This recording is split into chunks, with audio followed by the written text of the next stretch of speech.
എൻ്റെ പേര് ജോൺ. എറണാകുളം ജില്ലയിൽ കടമക്കുടി എന്ന ഒരു ഗ്രാമമാണിത്. ഏതാണ്ട് ഒരു 19 ദ്വീപുകൾ ചേർന്നാണ് കടമക്കുടി പഞ്ചായത്ത്.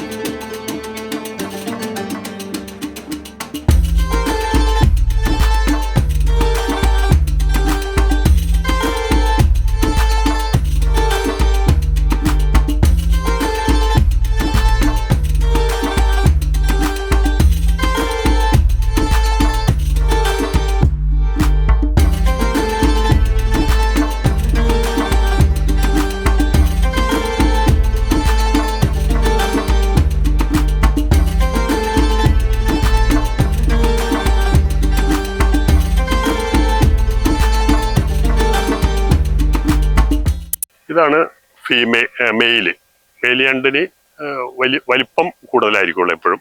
ഇതിനകത്ത് മീറ്റും ഒത്തിരി ഉണ്ടാവുന്നത് ഫീമെയിലാണ്. അതിൻ്റെ വലിപ്പം അനുസരിച്ച് എൻ്റെ കാല് വലുതായിരിക്കുള്ളൂ. അതേസമയം ഫീമെയിലിൻ്റെ കാല് ചെറുതായിരിക്കും. ഇത് കണ്ട ഇപ്പം കാണുമ്പോൾ അറിയാല്ല.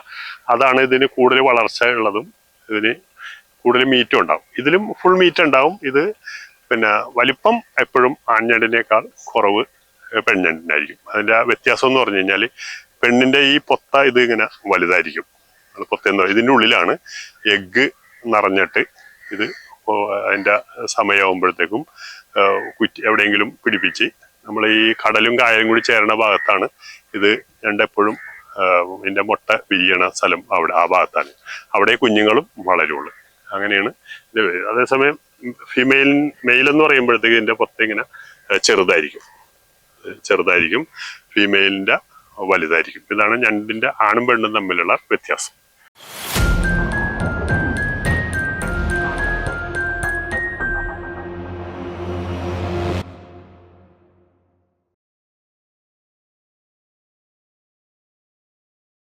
ഞാനിവിടെ ഏതാണ്ട് ഒരു 40 വർഷത്തോളമായി 2.5 ഏക്കർ പാടമുണ്ടെനിക്ക്. ഇവിടെ ഞാൻ ഞണ്ട് കൃഷി, അതിൻ്റെ കൂടെ തിരുത, കരിമീൻ, പിലാപ്പി ഇങ്ങനെയുള്ള മീനുകളെ വളർത്തിക്കൊണ്ടിരിക്കുന്നത്.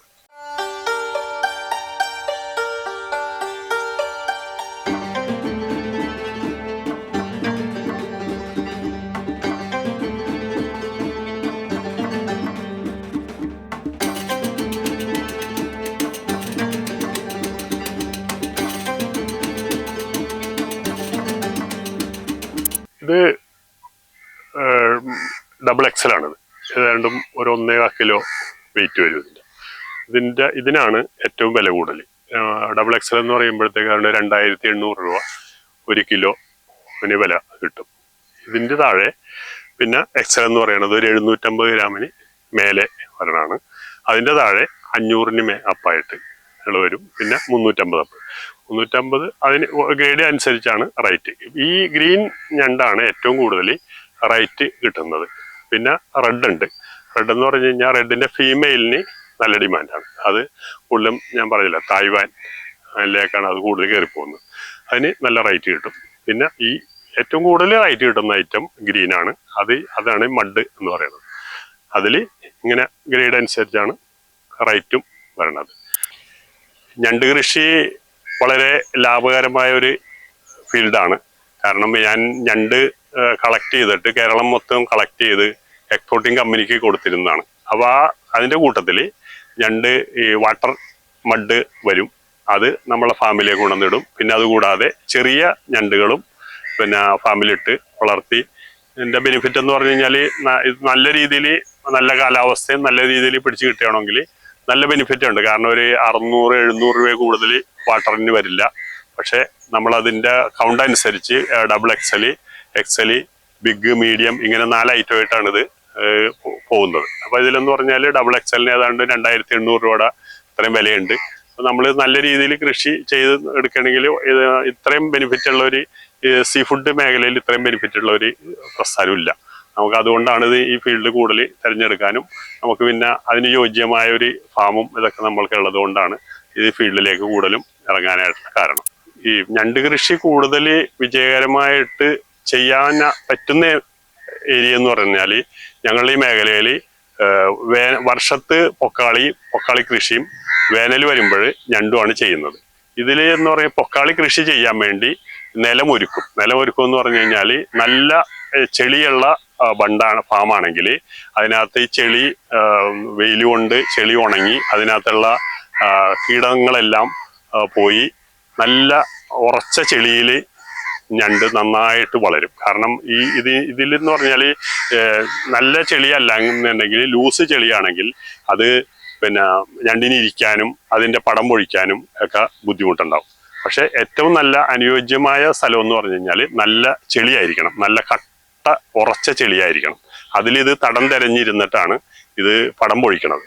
പടം പൊഴിച്ചാണ് ഇത് വലുതാണുന്നത്. അപ്പൊ അങ്ങനെയുള്ള മേഖലയിലാണെങ്കിൽ എത്ര ഏരിയയിൽ ചെയ്താലും നല്ല വിജയം ഉണ്ടാവും. കാരണം അതിന്റെ പ്രത്യേകത ഇതാണ്, നല്ല ചെളിയായിരിക്കണം.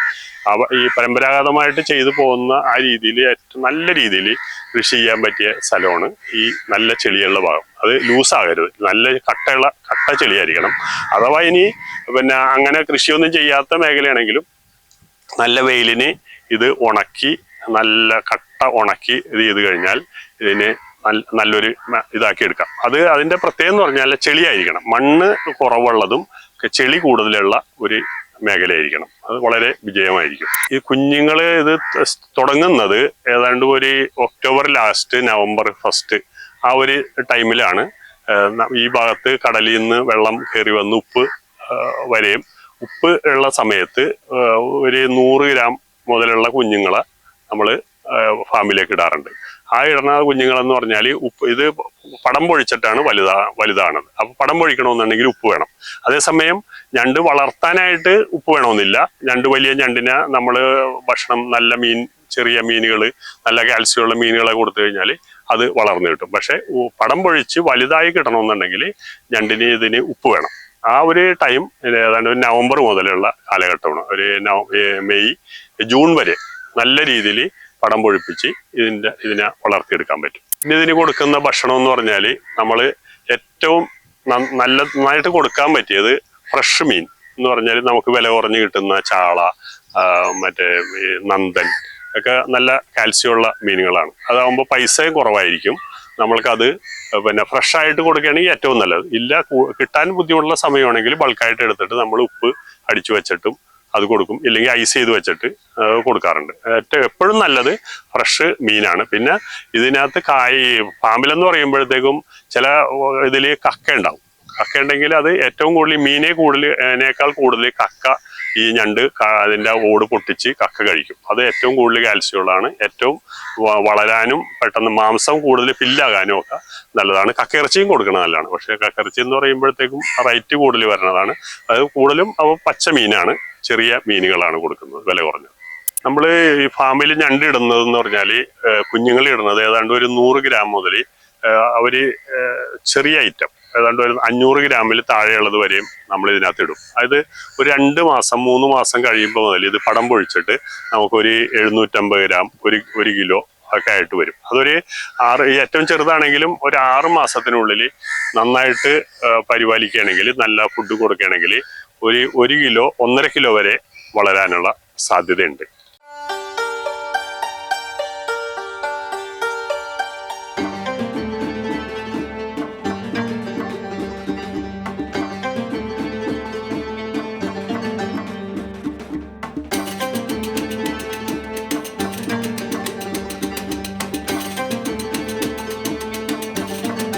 പിന്നെ വിപണന മേഖല എന്ന് പറഞ്ഞാൽ ഇത് ഏറ്റവും കൂടുതൽ എക്സ്പോർട്ടിങ് കൂടുതൽ നടക്കുന്നത് സിംഗപ്പൂര്, ചൈന, തായ്വാനിലെന്ന് പറയുമ്പോഴത്തേക്ക് അവർ ഏറ്റവും കൂടുതൽ ഉപയോഗിക്കുന്നത് ഫീമെയിൽ ഞണ്ടുകളാണ്. എഗ്ഗ് ഉള്ള ഞണ്ടാണ് അതിന് നല്ല റേറ്റ്. ഇവിടെ ശരിക്കും പറഞ്ഞാൽ Singapore 1 kilo up double XL എന്ന് പറയുന്ന ഏതാണ്ട് ആ റേറ്റ് തന്നെ 500 ഗ്രാമിൽ താഴെയുള്ള ഈ ഫീമെയിലിന് വില കിട്ടും. അങ്ങനെ ഏറ്റവും കൂടുതൽ ഇവിടെ നിന്ന് കയറിപ്പോകുന്നത് തായ്വാൻ, പിന്നെ ചൈന, സിംഗപ്പൂർ. മെയിൻ വിപണി സിംഗപ്പൂരാണ്.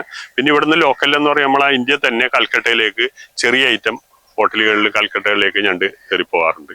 പിന്നെ നമ്മൾ ഇവിടെ തന്നെ ഹോട്ടലുകളിലൊക്കെ നല്ല മീറ്റുള്ളത് നമ്മൾ കളക്ട് ചെയ്യുന്നതും കൂടിയാണ്. അതിൽ നിന്നും നല്ല മീറ്റുള്ള ഞണ്ടുകൾ ഹോട്ടലുകളിലേക്കും സപ്ലൈ ഉണ്ട്. ഇപ്പോൾ ലുലു മാൾ എന്ന അങ്ങനെയുള്ള സ്ഥാപനങ്ങളിലൊക്കെ നല്ല ഞണ്ടുകൾ അവിടെ നല്ല വിപണി കിട്ടുന്ന ഒരു മേഖലയാണ്. നമ്മളുടെ വരാപ്പുഴയിലെ ഹോൾസെയിൽ ഷോപ്പാണിത്. ഇവിടുത്തെ ഒരൈറ്റമാണ് ഇരിക്കുന്നത്. XXL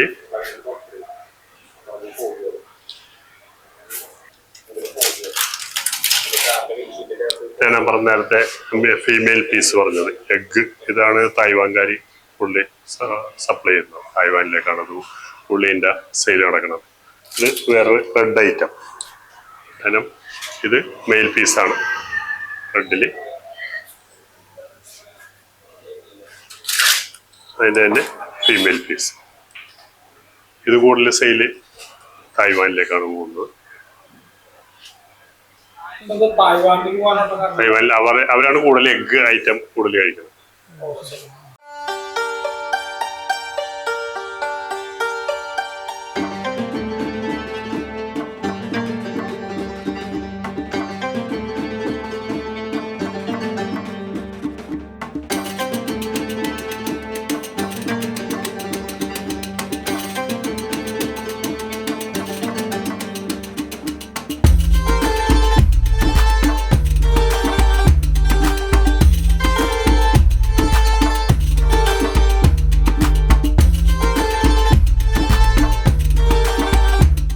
പിന്നെ ഇതിനോട് കൂടെ ചെയ്യാവുന്നതെന്ന് പറഞ്ഞാൽ ഞണ്ട് കൃഷി ചെയ്യുന്ന കൂട്ടത്തില് ഞാനിപ്പോ ഇവിടെ എൻ്റെ ഫാമില് തിരുത, കരിമീൻ, പിലോപ്പി.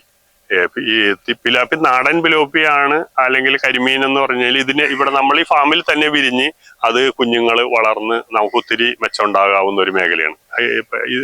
ഞാൻ തിരുത ഇട്ടിട്ടുണ്ട്. തിരുത എന്ന് പറഞ്ഞു കഴിഞ്ഞാൽ നല്ല രീതിയിൽ വളരുന്നുണ്ട്. കാരണം ഇതിനകത്തുള്ള ഒരു ഗുണമെന്ന് വെച്ച് കഴിഞ്ഞാൽ നമ്മൾ കൂട്ടുകൃഷി ഞണ്ട് ചെയ്യുന്നതോട് കൂടെ തന്നെ ഈ മത്സ്യങ്ങൾ ഇട്ട് കഴിഞ്ഞാലുള്ള ഗുണമെന്ന് വെച്ച് കഴിഞ്ഞാൽ ഈ ഞണ്ടിൽ നിന്ന് വരുന്ന വേസ്റ്റ് ഈ മീനുകളെ കഴിച്ചോളും. അപ്പൊ നമ്മളുടെ ഈ പാടം നന്നായിട്ട് നല്ല ക്ലീൻ ആയിരിക്കുള്ളൂ എപ്പോഴും. അത് വലിയൊരു മെച്ചമാണ്. കാരണം നമുക്ക് വലിയ മുതൽ മുടക്കില്ലാതെ കുഞ്ഞുങ്ങൾ ഇട്ട് വളർത്തണമെങ്കിൽ തന്നെ ഇട്ട് കഴിഞ്ഞാൽ അതിന് കൂടുതൽ ഭക്ഷണം കൊടുക്കേണ്ട പരിധി കൂടുതൽ ഭക്ഷണം കൊടുക്കേണ്ടി വരില്ല. എന്തെങ്കിലും നമ്മൾ കൂടുതലുണ്ടെങ്കിൽ മാത്രം അതിന് കുറച്ച് ഭക്ഷണം കൊടുത്താൽ മതി. ഞാനിപ്പോ പറഞ്ഞില്ലേ, ഞാനിപ്പോ തിരുത, കരിമീൻ, പിലോപ്പി. പിന്നെ ഇതിനകത്ത് സാധാരണ നമ്മൾ കായലിൽ നിന്ന് വേലിയേറ്റവും വേലിയിറക്കമുള്ള വെള്ളം കയറ്റിറക്കുകയും ചെയ്യുന്ന സമയത്ത് ചെമ്മീനുകളൊക്കെ കയറി വരും. ഉപ്പുള്ള മേഖലയാണെങ്കിൽ ചെമ്മീൻ കയറി വന്നു കഴിഞ്ഞാൽ ആ ചെമ്മീൻ തന്നെ ഇവർക്ക് ഇതിന് ഭക്ഷണമായിട്ട് മാറും. എല്ലാ ഇതും ചെമ്മീൻ കഴിക്കും. അപ്പൊ എന്ന് പറഞ്ഞാൽ ഇവിടുത്തെ മീൻ എന്ന് പറഞ്ഞാൽ എപ്പോഴും നല്ല നെയ്യ് ഉണ്ടാവും. കാരണം നല്ല ടേസ്റ്റി ആയിരിക്കുള്ളൂ. അപ്പൊ ഇതും കൂടി ഇതിനോട് ചേർന്ന് ചെയ്യാവുന്ന ഒരു ഇതാണ്. അതുകൊണ്ട് വേറെ ബുദ്ധിമുട്ടില്ല. നമ്മൾ ഇതിനകത്ത് ഇടുമ്പോഴെന്ന് പറഞ്ഞു കഴിഞ്ഞാൽ കാളാഞ്ചി മാത്രം കൂട്ടുകൃഷിയായിട്ട് ചെയ്യാൻ പറ്റില്ല. കാളാഞ്ചി എന്ന് പറഞ്ഞാൽ നമ്മൾ ഇടുന്ന മീനുകളും കാളാഞ്ചി പിടിച്ചു തിന്നും. അപ്പൊ ഈ പറഞ്ഞ മീനുകളൊക്കെ ഇതിനോട് ചേർന്ന് ചെയ്യുന്നതിന് കൊണ്ട് വളരെ മെച്ചമാണ്. നമുക്ക് അതിൽ നിന്നുള്ള ബെനിഫിറ്റ് ഒത്തിരി സെപ്പറേറ്റ് കിട്ടുന്ന ഒരു ബെനിഫിറ്റ് കൂടിയാണ്. അതിനുവേണ്ടി പ്രത്യേകം നമുക്കൊരു ചെലവോ കാര്യങ്ങളൊന്നും വരണില്ല. ഞണ്ടിന് വളർത്താൻ താല്പര്യമുള്ളവർക്ക് നമ്മൾ ഞണ്ട് മൊത്തം പിടിക്കുന്നവരുടെ ഒന്നും കച്ചവടക്കാരുടെ ഒന്നും ഒക്കെ നമ്മൾ കളക്ട് ചെയ്യണതാണ്. എക്സ്പോർട്ടിങ് കമ്പനിക്ക് നമ്മൾ സപ്ലൈ ഉള്ളതാണ്. അപ്പൊ അങ്ങനെ വരുന്നവർക്ക് നമ്മളിപ്പോൾ ഫാമുകാർക്കൊക്കെ നമ്മൾ ഇതിന്റെ കുഞ്ഞിനെ കളക്ട് ചെയ്ത് സപ്ലൈ ചെയ്യാറുണ്ട്. അത് സീസൺ അനുസരിച്ചാണ് അതിന്റെ വില വ്യത്യാസം വരുന്നത്. സീസണൊക്കെ ആകുമ്പോഴത്തേക്കും ഇത്തിരി മാർജിൻ കൂടുതൽ വരും. അത് ഓരോ ടൈം അനുസരിച്ചാണ് അതിന്റെ റേറ്റ് വരുന്നത്. എന്നാലും മിനിമം ഒരു 500 രൂപ റേറ്റ് വരും 1 കിലോ കുഞ്ഞിന്. അതാണ്ട് ഒരു 100-ന് മേലെ മുതലേ അത് കുഞ്ഞുങ്ങളെ കിട്ടുള്ളൂ. അതിപ്പോൾ ഒരു 500 ഗ്രാം വരെ ഇതിൽ കുഞ്ഞുങ്ങളായിട്ട് പോകും. പിന്നെ അതിന്റെ മേലെയുള്ളത് ബിഗ് വാട്ടർ ആയിട്ടാണ് മാറുന്നത്. അതിന് കുറച്ചുകൂടി പൈസ വ്യത്യാസം വരും. നമ്മളിപ്പോ മത്സ്യകൃഷി, ഞണ്ട് കൃഷിയൊക്കെ ചെയ്യുന്നതിനോടൊപ്പം തന്നെ ഇവിടെ ഒരു ടൂറിസത്തിന്റെ ഒരു മേഖല ആയതുകൊണ്ട് നമ്മളിപ്പോൾ 2 വർഷമായിട്ട് ടൂറിസത്തിന്റെ ഒരു ഭാഗത്തെ കൂടി കടന്നിട്ടുണ്ട്. ഇരിക്കുന്നത് ഒരു ഭക്ഷണമൊക്കെ കഴിക്കാനായിട്ട് ഇവിടുത്തെ പ്രകൃതി ഭംഗിയൊക്കെ ആസ്വദിച്ച് ഇന്ന് ഭക്ഷണമൊക്കെ കഴിക്കാവുന്ന ഒരു ഹട്ടാണ് ഇവിടെ റെഡി ആയിരിക്കുന്നത്. പിന്നെ അങ്ങോട്ട് നമുക്ക് വാട്ടർ ഫ്രണ്ടേജ് ഉണ്ട്. അവിടെ ഊഞ്ഞാലും കാര്യങ്ങളും ഒക്കെ ഉണ്ട്. പിന്നെ സൺസെറ്റിന്റെ ഒരു ഏരിയ ഉണ്ട്.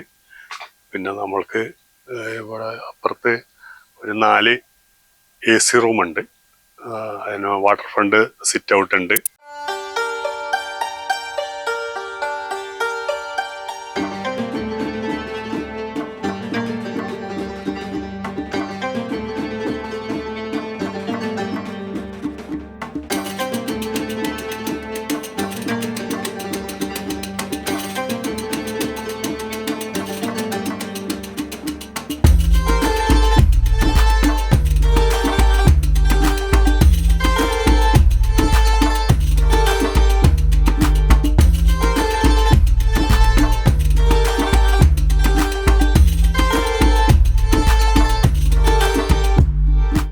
പിന്നെ ഈ ഒരു 1500 സ്ക്വയർ ഫീറ്റ് റൂഫ്, അവിടെ ചെറിയ ഫങ്ഷനൊക്കെ നടക്കാറുണ്ട്.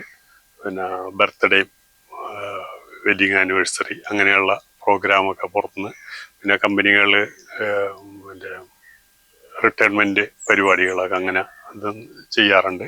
പിന്നെ നമ്മളെ ഫാമിൻ്റെ ഉള്ളിൽ തന്നെ പെഡൽ ബോട്ടുണ്ട്. ഇതിനകത്ത് ഫാമിൻ്റെ ഉള്ളിൽ ചവിട്ടി ഏതാണ്ട് ഒരു മീറ്ററിൻ്റെ അടുത്ത് വെള്ളം ഉള്ളു. അപ്പം എന്നാലും ജാക്കറ്റ് ഇട്ടൊക്കെ ഫാമിൻ്റെ ഉള്ളിൽ നമ്മളുള്ള പെഡൽ ബോട്ട് ചവിട്ടാവുന്ന ഒരു സൗകര്യമുണ്ട്. പിന്നെ കായൽ കാഴ്ചകൾക്ക് കണ്ടൽക്കാടുകൾ, ചെറിയ ചെറിയ കായലുകളിൽ കൂടിയൊക്കെ സഞ്ചരിക്കാൻ നമ്മൾക്ക് 2 ബോട്ടുണ്ട്. ഒരു വലിയ ബോട്ടുണ്ട് വരണം, ഒരു ചെറിയ ബോട്ടുമുണ്ട്.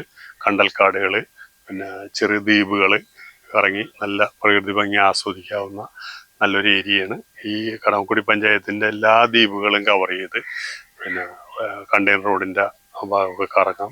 അപ്പുറത്ത് കണ്ടൽക്കാടുകൾ, നല്ല പക്ഷി സങ്കേതങ്ങൾ, അങ്ങനെ നല്ലൊരു മേഖല ഇവിടെ കാണാനായിട്ട് നല്ലൊരു ഏരിയ ഉണ്ട്.